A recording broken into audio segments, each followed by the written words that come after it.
Welcome to another episode of Restaurant Punk. Restaurant Punk! Restaurant Punk! What's up, bitch? So immature. I love it. Get it, girl! Hurry up! Push it back in. Leave him alone. Leave him alone. Poor guy's been through enough. Okay. His poor little guy. Yeah, it's been through enough. So before we start, I'm so sorry. I need to tell George something, a little Please secret. do. So you know how we just did episode 50? Yeah. It was not 50, actually. We saved 50 for you. We jumped over 50 and did 51, which is technically 50. So Yeah. That's why that says 52. Sons of Got it. you should have been here. Yeah. You should have been here. We didn't want to ruin the moment. Are your eyes watering? Yes, I'm crying right now. So You son of a sad. bitches. That's So it. I'm out. sad. Probably from the nose hair removal. I'm going to a new podcast. Oh, yeah? Chino and Georgie. What? Okay, Good get for it. you, man. Do it up. They'll take care of me. I'm sure they will. Anyway, go ahead. All right. Continue. Well, So let me ask you. So how long have you been in the industry? This industry? Podcasting since October 1st. Restaurants. Do you like fist pounding? Yes, I do like fist pounding too. That's what I heard. Okay. Totally heard that. Yes. Okay. But aside from that, You're right? How- Sorry.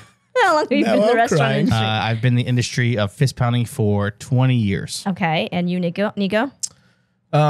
technically, like I used to tell Yanni, since All I his was people. seven. Is there a short answer or is this going to be a long 7. answer? It's Nico. I'm just curious. Seven's the answer. My final answer. 7 years. 7 years old. Oh, okay. So, Well, he's Greek, so you know they come out birthing, right. making tzatziki, scraping dishes. Of course. That's how it is. The Making playpen the was, French was in the toast. back. Yeah, you know what it is. Feeding me with hummus in the bottle, of Yeah. course. So that's tough for my question. So now I feel like you need to get off. No, I'm just kidding. Perfect. I'll get off later for sure, but Fist pounding. On your own time, okay? So of course. no, okay. Well, we can think about someone else that you know. I'm just. Matt I Smith. wonder if. Well, I know this happens. I wonder if you ever notice this happens, that when someone's in the industry for a while, their personality overall totally changes. Like I feel like generally people become more jaded. Like the really sweet like server that you get when she's like 18, by Yeah. the time she's 25, she f***ing hates the world. That's my Well, cousin. that's Right. the restaurant for you. Yeah, I she mean, was a server stress. since she was, I think, like 16, 17, and she's 48, 49, and she quit the which is a restaurant in Cape May 2 years ago, and now she serves at in Wildwood, and she's miserable. But you know what? She goes there, she makes her dollar bill, and goes home. She's off in the wintertime, and she works her ass off from Memorial Day to Labor Day. Took a life for Wildwood people, but Yeah, they do change. Yeah, I feel like if you're dealing with people in the front of the house, you're definitely going to get jaded. You're definitely going to change attitude, mentality, the whole 9 yards. It's a lot to deal with people of so many different spectrums. You just can't.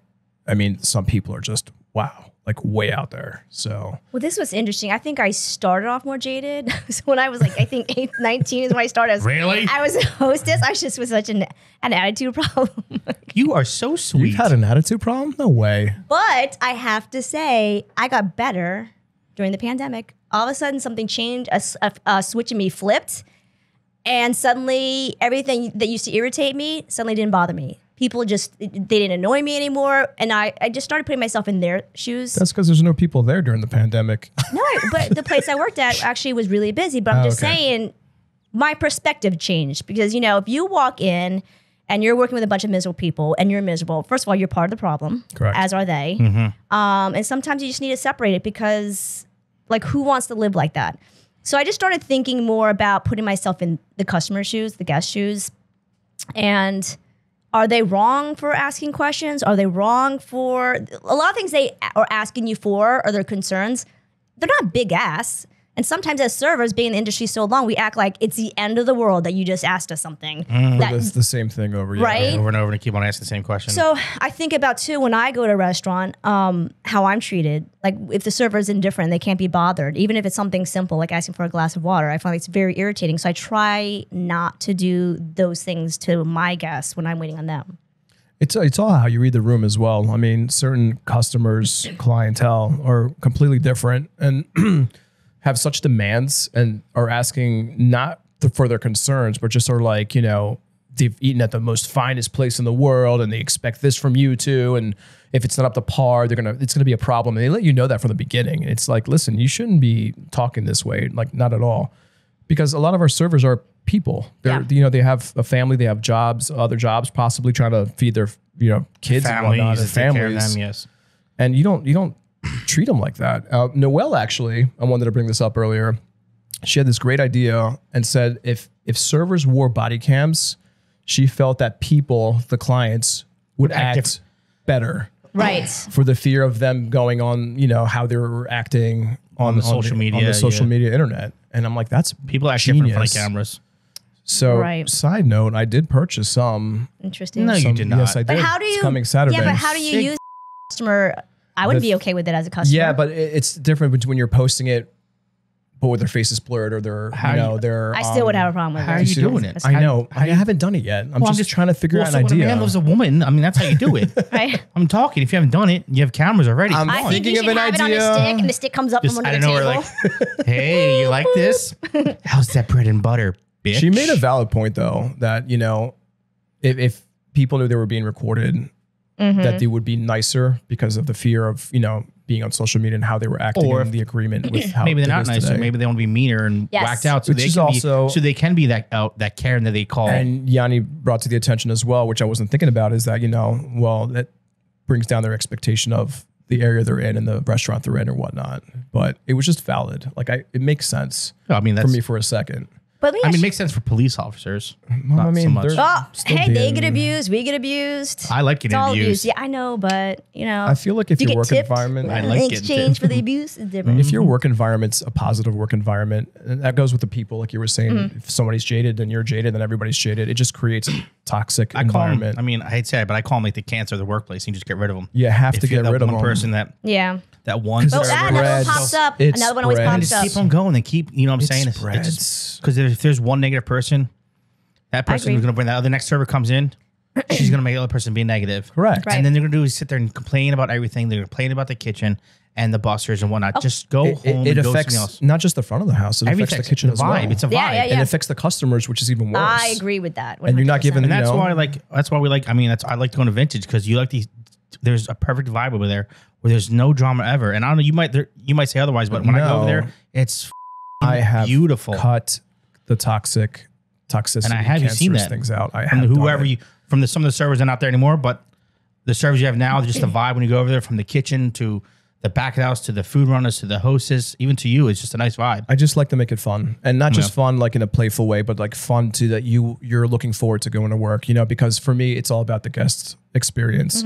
If the server's there in a great mood, it's going to show. Yeah. And it's going to show to the clientele, and they're going to be like, oh my, this is great. You know what I mean? We got to come back here. And it shows to the kitchen as well, because they're happy about it. And they're going to prepare their food even better. So it's like, throwing things down and like slopping it on. They're going to make it look extra pretty. So it all comes together as that.